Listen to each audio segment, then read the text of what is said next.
Hola alumnos y alumnas. Bueno, en esta segunda clase de la materia vamos a entrar en la parte química de fisicoquímica y vamos a retomar algo que ustedes han visto en los años anteriores, que es la materia. Habían visto que la materia era todo aquello que tenía peso, ocupaba un lugar en el espacio. Todo lo que nos rodea es materia, pero vamos a empezar a ver cómo está formada la materia. Porque si yo hablo de madera, como está aquí, si hablo de vidrio, si hablo de concreto, si hablo de papel, todo eso es materia. Si hablo de aire, si hablo de agua, todo eso ustedes saben que es materia. Pero ¿cómo está formada la materia? Y para eso vamos a empezar con lo que se llama teoría corpuscular de la materia, que en 6 puntos nos dice cómo está formada la materia. Y vamos a ver uno por uno. El punto A dice que la materia está formada por partículas o corpúsculos.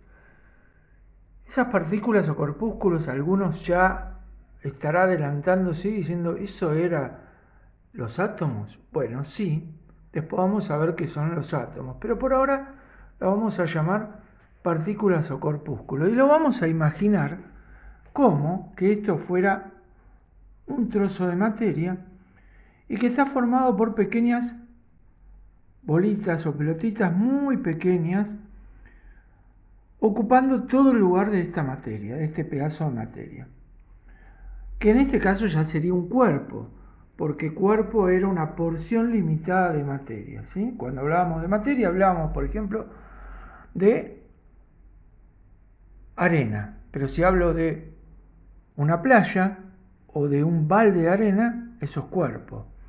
Si hablo de agua, eso es materia, pero si hablo de un vaso de agua o de un cubito, eso ya es un cuerpo. Entonces, empezamos por decir que la materia está formada por pequeñas partículas o corpúsculos. De ahí viene el nombre, teoría corpuscular de la materia. El punto B dice que la variedad de la materia se debe a la diversidad de partículas. Ustedes ya saben que hay mucha materia, como dijimos antes. Madera, papel, corcho, hierro, agua, aceite, hielo, todo eso es materia. Pero es distinta una materia a otra. Tiene distintas propiedades, cosas que ustedes vieron ya en segundo año, las propiedades de la materia. Esa variedad de materia, de que haya tanta materia, se debe a que estas partículas son diferentes. Cada materia tiene una partícula diferente.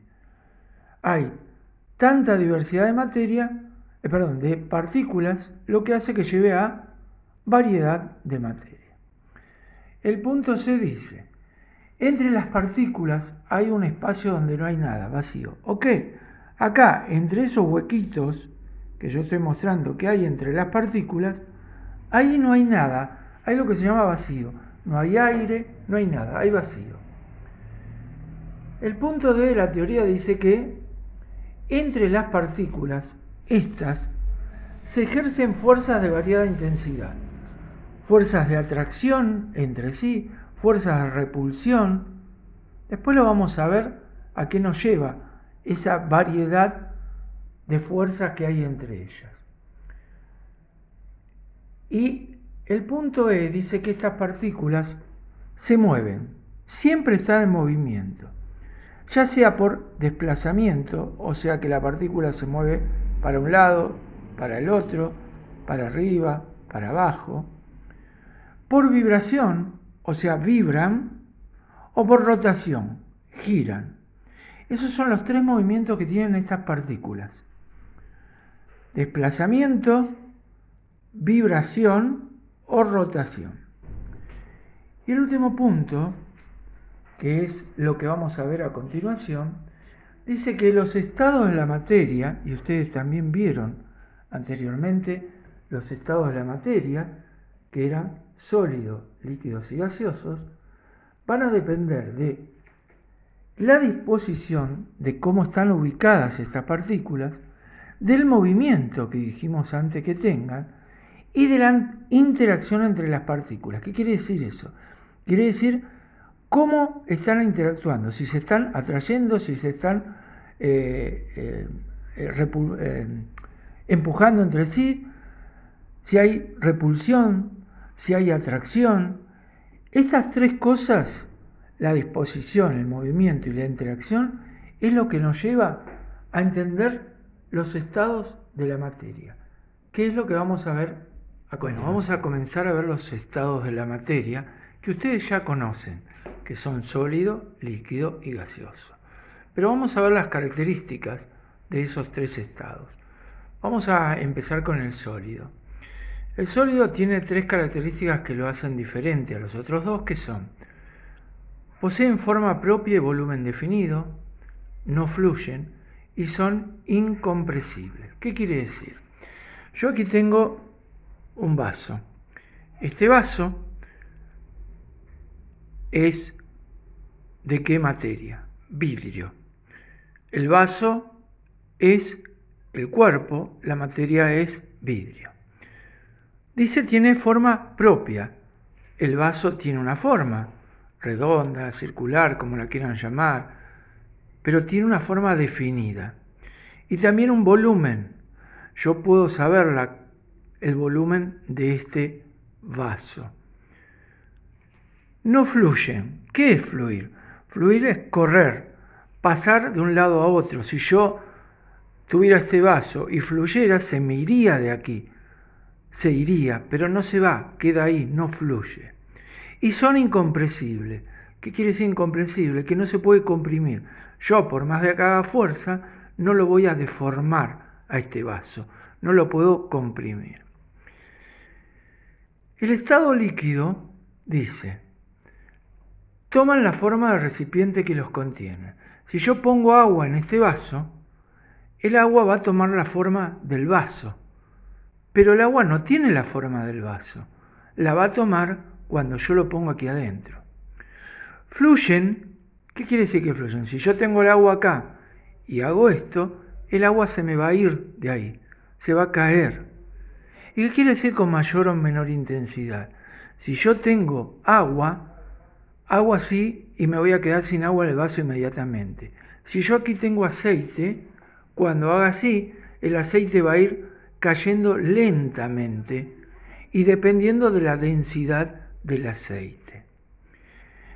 Tienen volumen propio.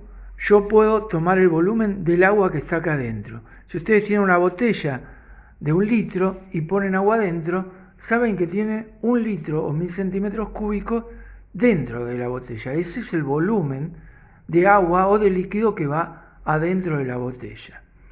Y son prácticamente incompresibles. Quiere decir que yo puedo comprimir muy poco. Si yo lleno de agua y hago fuerza sobre el agua, muy poco es lo que se va a comprimir el agua, o sea, reducir su volumen. No lo voy a poder comprimir, no voy a poder reducir. El estado es el gaseoso y la característica es que no tienen forma propia. Si yo pongo un gas en un vaso, no va ni siquiera a tener la forma del vaso, no tiene una forma. Ahora después vamos a ver por qué. Fluyen rápidamente.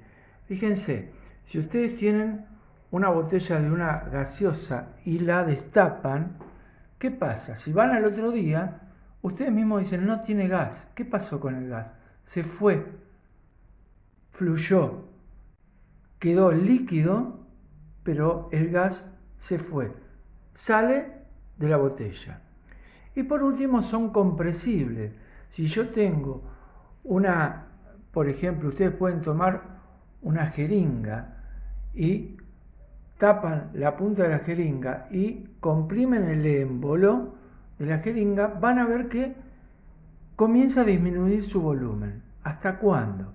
Hasta un momento que no baja más. ¿Por qué? Porque se comprimió y después vamos a ver qué es lo que pasa. ¿Por qué puedo comprimir hasta un punto y nada más?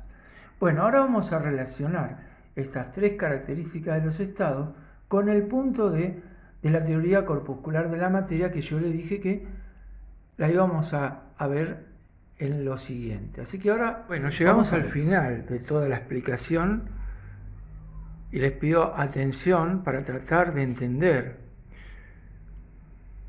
qué es lo que ocurre para que la materia se presente en los tres estados. Recuerden que, por ejemplo, el agua la tenemos en los tres estados: sólido, líquido y gaseoso. Hielo, agua y gas, humedad o vapor. O sea que en esos casos las partículas que forman al estado sólido, al estado líquido y al gaseoso es la misma.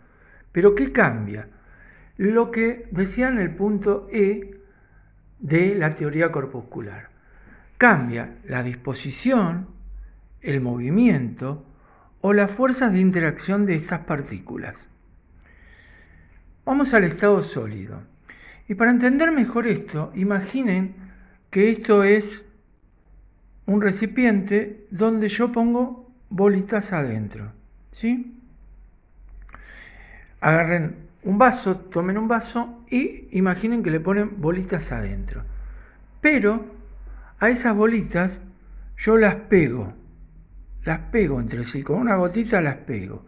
No con el exterior, con el vaso, sino que las pego. ¿Qué pasa cuando ustedes dan vuelta? Dan vuelta y las bolitas quedan con la forma del vaso y no fluyen, quedan todas juntas. Así es lo que ocurre en el estado sólido.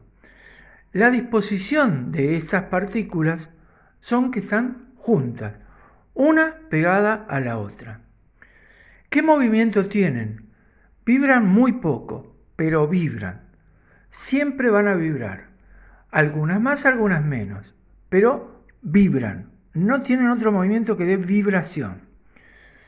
Y para que eso ocurra es que hay entre ellas una fuerza de interacción muy fuerte y de atracción. Imaginen que ustedes están con dos compañeros, se agarran de la mano y uno tira hacia el otro. Quedan pegados, ¿sí? Quedan agarrados. Bueno, lo mismo ocurre con estas partículas. Entre ellas hay una fuerza de interacción muy fuerte que atraen una con otra, esta con esta, y eso hace que queden pegadas. Esto ocurre en el estado sólido. En el estado líquido, la diferencia es que las partículas estas están juntas, pero no unidas. Es como si ustedes en el recipiente, en el vaso, ponen las bolitas, una al lado de la otra, pero sueltas, no la pegan. ¿Qué va a pasar cuando dan vuelta al vaso? Las bolitas se van a escapar, se van a ir. Decimos que fluyen, lo que pasa con el líquido. ¿Y por qué? Bueno, porque las fuerzas de atracción entre ellas ahora son débiles. Las bolitas están vibrando un poco más que en el estado sólido, pero entre ellas no hay fuerza de atracción. Ustedes están agarrados con el compañero, pero poquito. Entonces uno tira para un lado y otro para el otro y se van. Se pueden ir porque las fuerzas que había entre ustedes son muy débiles. Por eso el líquido fluye. Yo agarro, doy vuelta al recipiente y las bolitas se me escapan, se me van, como el líquido. Y por último, ¿cómo están estas partículas en el estado gaseoso? Bueno, ya no están ni como acá, juntas, ni una al lado de la otra, sino están separadas, moviéndose. Se mueven. Ahí está, ahora lo voy a arreglar. Se mueven, ahí. Se mueven. ¿Por qué? Porque las fuerzas de interacción entre ellas es muy débil. Están sueltas, no hay fuerzas. Entonces, ¿qué hacen? Se comienzan a mover.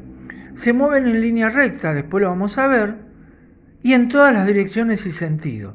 Por eso, si ustedes tienen un recipiente, este recipiente con gas, y yo lo destapo, el movimiento de las partículas hace que se empiecen a ir, se mezclen con el aire y se vayan. Me queda el recipiente vacío. ¿Cuál es la diferencia entonces entre el hielo, el agua y el vapor? Bueno, que en el hielo y en el agua y el vapor, las partículas que componen es la misma, que después vamos a ver que es hidrógeno y oxígeno. Pero la diferencia está en esto, en la disposición, el movimiento y la fuerza de interacción. En el hielo las partículas están unidas, pegadas una a la otra. En el agua están sueltas, por eso pueden fluir. Y en el gas están separadas, no hay nada que las une, están en movimiento. Espero que hayan entendido, si no, vamos a hacer un Zoom próximamente, anotan lo que no entienden y después me preguntan. O en el Classroom. La próxima actividad, que es la número 2, que ustedes ya la tienen porque está con este video, lo que tienen que hacer ahora es todo esto que yo puse, volcarlo a la carpeta y responder un cuestionario breve que yo les voy a hacer para, entre otras cosas, ver si han entendido, porque van a tener algunas preguntas y también seguramente algún verdadero o falso. El contacto es a través del Classroom y el Zoom que haremos próximamente. Así que con esto terminamos la actividad número 2, que tiene que ver con la materia, las características y los estados de la materia.